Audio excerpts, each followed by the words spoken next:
අද අපි බලමු ඇමරිකාවට, කැනඩාවට, එහෙම නැත්නම් ඕස්ට්‍රේලියාවට, නවසීලන්තයට වගේ ගොඩක් දියුණු ලස්සන රටවල් වලට, එහෙම නැත්නම් යුරෝපියන් කන්ට්‍රීස් වලට යන්න කරන්න ඕන වැදගත්ම එක්සෑම් එකක් වන IELTS කියන එක්සෑම් එක ගැන.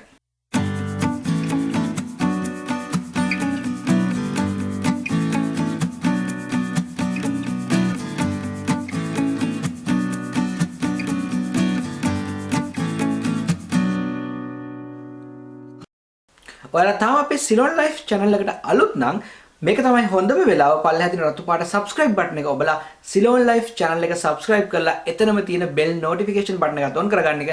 එතකොට මේ වගේ වැදගත් වීඩියෝ ලංකාවෙන් පිටට ගිහිල්ලා ඉගෙන ගන්න නැත්නම් ලංකාවෙන් පිටරටක පදිංචි වෙන්න ආසාවෙන් බලාගෙන ඉන්න ඔයාලට ගොඩක් වැදගත් තොරතුරු වගේම travel videos, inspiration videos වගේ ගොඩක් දේවල් අපේ channel එකේ දිගටම අරන් එනවා. ඉතින් මේ IELTS විභාගය කොටස් දෙකකින් යුක්ත වෙනවා. නැත්නම් IELTS විභාගය ಜಾති දෙකකින් පැවැත්වෙනවා. එකකින් එක කොටසක් තමයි නැත්නම් පළවෙනි වර්ගය තමයි IELTS academic කියන එක්සෑම් එක. අනෙක් එක තමයි IELTS general කියන එක්සෑම් එක. ඉතින් මේ එක්සෑම් දෙක කරන්න ඕන කට්ටිය වෙනස් කට්ටිය. ඒ කියන්නේ එක් අවශ්‍යතා සඳහා තමන්ගේ අවශ්‍යතාවය අනුව මේ කරන්න ඕන IELTS එක්සෑම් එක මොකක්ද කියන එක වෙනස් වෙනවා. ඔයා පිට රටක අධ්‍යාපනය හදාරන්න බලාපොරොත්තු වෙන කෙනෙක් නම්, ඒ කියන්නේ MSc එකක්, MA එකක්, එහෙම නැත්නම් පශ්චාත් උපාධියක්, ඔයාගේ පළවෙනි උපාධියෙන් පස්සේ තවදුරටත් වැඩිදුර අධ්‍යාපනයට වෙන රටකට, ඇමරිකාවට, කැනඩාවට, ඕස්ට්‍රේලියාවට, නවසීලන්තයට වගේ යනවා නම්, යන්න බලාපොරොත්තු වෙමින් ඉන්නවා නම්, යන්න සූදානම් වෙන කෙනෙක් නම් ඔයාලා කරන්න ඕනේ IELTS academic කියන එක්සෑම් එක. මේ එක්සෑම් එක සාපේක්ෂව ජෙනරල් එක්සෑම් එකට වඩා පොඩ්ඩක් අමාරුයි. හේතුව ඔයා යන්නේ අධ්‍යාපනය ලබන්න. ඒතර අධ්‍යාපනය ලබන්න යද්දී ඉංග්‍රීසි භාෂාවෙන් ඔයාගේ ඉංග්‍රීසි භාෂාව යම් තාක් දුරකට හොඳට තියෙන්න ඕනේ, නැත්නම් යම් තාක් දුරකට පොලිෂ් වෙලා තියෙන්න ඕනේ ඒ රටේ කට්ටියත් එක්ක සංසන්දනය කරලා බලද්දී. ඒකින්ද IELTS academic exam එක යම් තාක් දුරකට අමාරුයි IELTS general exam එකට වඩා. එහෙම නැත්නම් ඔයාලා කැනඩාවට, ඇමරිකාවට, නවසීලන්තයට, ඕස්ට්‍රේලියාව වගේ රටකට යන්න බලාපොරොත්තු වෙන්නේ රැකියාවක් කරන්න. ඔයා කරන්න යන රැකියාව මොකක්ද කියන එක අදාළ නැහැ. ඔයාට ගනුදෙනු කරන්න වෙන්නේ ඉංග්‍රීසි භාෂාවෙන්. ඒකින්ද ඔයා සුළු රැකියාවකට ඒ රටට ගියත් ඔයාගේ ඉංග්‍රීසි දැනුම කලින් ප්‍රූව් කරලා යන්න ඕනේ. නැත්නම් ඉංග්‍රීසි දැනුම ඔයාට ඉංග්‍රීසි කතා කරන්න, ලියන්න, කියන දේක් තේරුම් ගන්න මෙන්න මේ වගේ දේවල් පුළුවන් කියලා ඔප්පු කරන්න ඕනේ. ඒකින්ද තමයි IELTS general කියන එක්සෑම් එක තියෙන්නේ. ඉතින් මේ IELTS general කියන එක්සෑම් එක IELTS academic කියන එක්සෑම් එකට වඩා පොඩ්ඩක් ලේසි.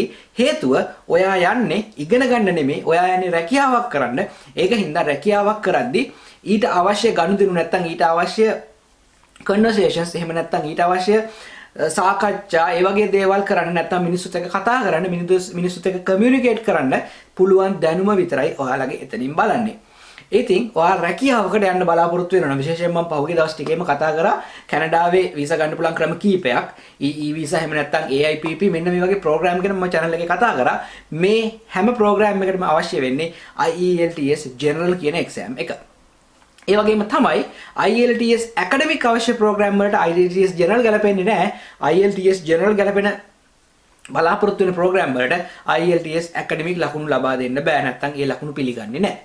ඉතින් මේ IELTS exam එක කොටස් 4කින් යුක්ත වෙනවා.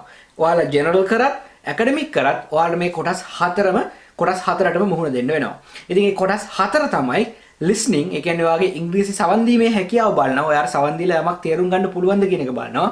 ඒ වගේම තමයි reading, ඔයාලා යම්කිසි දෙයක් ඉංග්‍රීසියෙන් ලියලා තියෙන දෙයක් කියවලා තේරුම් ගන්න පුළුවන්ද කියන එක පරීක්ෂා කරලා බලනවා.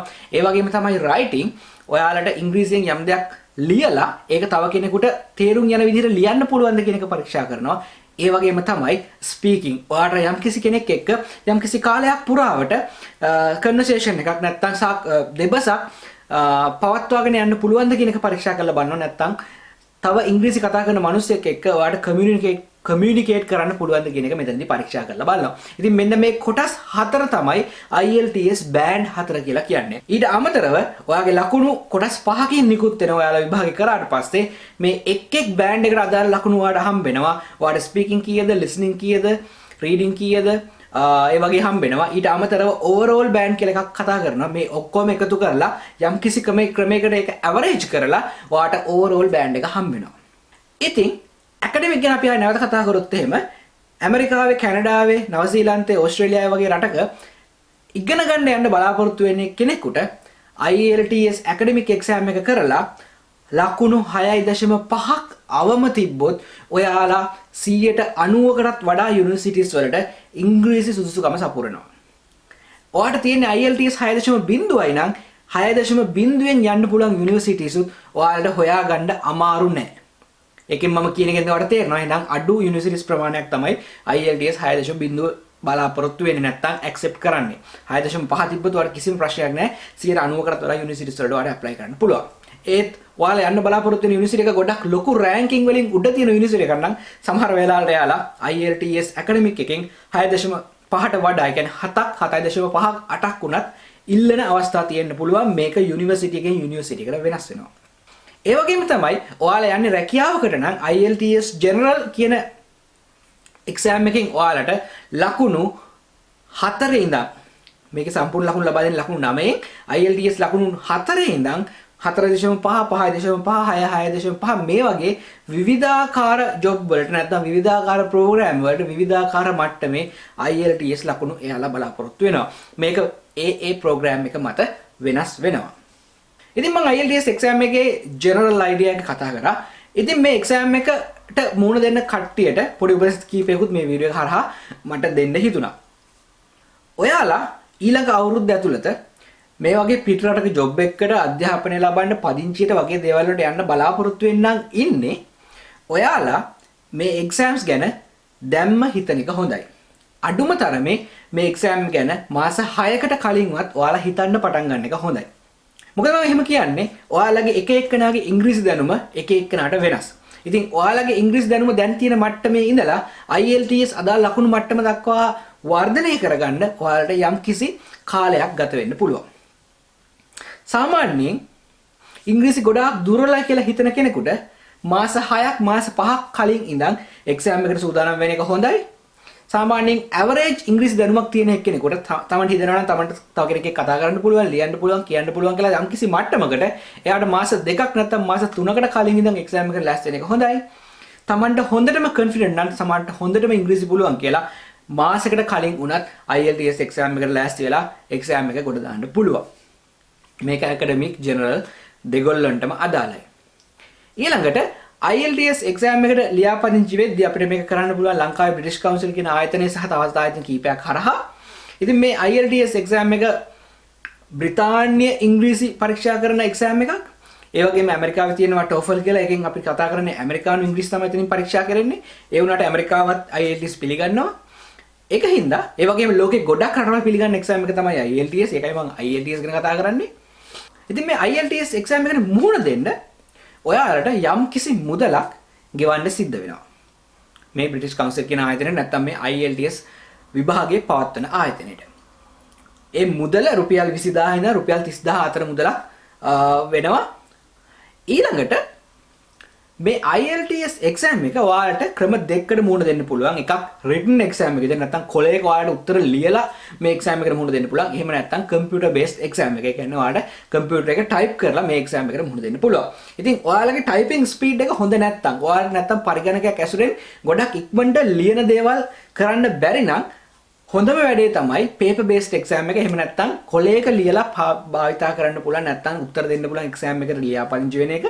හේතුව අපිට කොළවල ලියලා උත්තර ලියලා ගොඩක් හුරු හින්දා. ඊට අමතරව මේ IELTS විභාග ලංකාවේ හැම දිස්ත්‍රික් එකම නැත්නම් හැම පළාතකම වගේ විභාග මධ්‍යස්ථාන තියෙනවා. ඉතින් ඔයාලට ළඟම එක තෝරගෙන මේ විභාග මධ්‍යස්ථානයේ මේක රෙජිස්ටර් වෙන්න පුළුවන්. මේක රෙජිස්ටර් වෙන්න තියෙන්නේ ඔන්ලයින්. තව විශේෂ කාරණයක් තමයි ඔයාලට මේ විභාගයට රෙජිස්ටර් වෙන්න ඒක සඳහා ඔයාලට පාස්පෝර්ට් එකක් නැත්නම් වළංගු විදේශ ගමන් බලපත්‍රයක් ඔයා ගාව තියෙන්න ඕන වෙනවා. ඉතින් මේ වගේ ගොඩක් දේවල් අපිට IELTS ගැන කතා කරන්න පුළුවන්. තවත් දෙයක් තමයි මේ IELTS ගැන මම කතා කරන්නම හිතාන හිටපු IELTS එක්සෑම් එකට ලියාපදිංචි වුණාට පස්සේ එක්සෑම් එකට මුහුණ දෙන තාක්කල් පාඩම් කොහොමද හොයාගන්නේ කියන එක. ඉතින් ගොඩාක් ඉංග්‍රීසි වලට දුර්වල කෙනෙකුට මම කියන්නේ නෑ ඔන්ලයින් ගිහිල්ලා ඔන්ලයින් තියෙන පාඩම් වලින් ඉගෙනගෙන එක්සෑම් එකට මුහුණ දෙන්න try කරන්න කියලා. මොකද ඒක පොඩ්ඩක් අමාරු වෙන්න පුළුවන්. ඒක හින්දා ගොඩාක් ඉංග්‍රීසි දුර්වල කෙනෙකුට පුළුවන් IELTS සඳහා IELTS exam එකට ඉගෙනවීම සඳහා සුදුසුකම් ලත් ගුරුවරයෙක් එහෙම නැත්නම් ආයතනයකට ගිහිල්ලා එයාලගේ ක්ලාසස් වලට සහභාගී වෙලා ඔයාගේ ඉංග්‍රීසි දැනුම හදාගන්න. හැබැයි සාමාන්‍ය මට්ටමට ඉංග්‍රීසි පුළුවන් කෙනෙකුට ඒ වගේම හොඳටම ඉංග්‍රීසි පුළුවන් කෙනෙකුට මේ IELTS exam එකේ ස්වරූපය සහ ඒ වගේ දේවල් ගැන විතරයි අවබෝධයක් ලබා ගන්න තියෙන්නේ.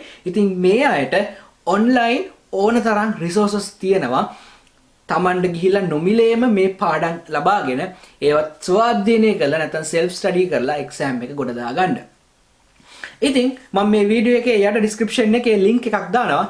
මේ link එකේ මම මුල ඉඳන් පියවරෙන් පියවර කතා කරනවා කොහොමද IELTS exam එකට register වෙන්නේ, IELTS exam එකට register වෙන්න කොහොමද ශාඛා හොයාගන්නේ, ලංකාවේ තමන්ට තියෙන ළඟම ශාඛාව හොයාගන්නේ කොහොමද, IELTS එකට register වෙන්නේ කොහොමද, මුදල් ගෙවන්නේ කොහොමද, මේ ඔක්කොම ගැන මම මේ වීඩියෝ එකේ කතා කරනවා. ඊට අමතරව ඔයාලට නොමිලේ IELTS පාඩම් ලබා ගන්න පුළුවන් වෙබ්සයිට්ස්, YouTube channel මෙන්න මේ වගේ තොරතුරු ගොඩක links උත් මම ඒ වීඩියෝ එකේ ඇතුළත් කරනවා. ඉතින් එතකොට ඔයාලට පුළුවන් මේ වීඩියෝ එක බලලා කිසිම ප්‍රශ්නයක් නැතුව තනියම මුල ඉඳන්ම IELTS වලට රෙජිස්ටර් වෙලා තනියම විභාගයට සහභාගී වෙලා සූදානම් වෙලා ඒකට සහභාගී වෙලා සාර්ථක ලකුණු ලබාගෙන ඔයාලගේ මොකක් හරි තියෙන සිහිනය නැත්නම් රැකියාවක්, පදිංචිය, අධ්‍යාපනය මේ වගේ Tamanට තියෙන සිහිනය හැබෑ කරගන්න එක ස්ටෙප් එකක් ඉස්සරහට තියන්න පුළුවන් මේ ඉංග්‍රීසි කියන කේස් එක ගොඩ දාගෙන.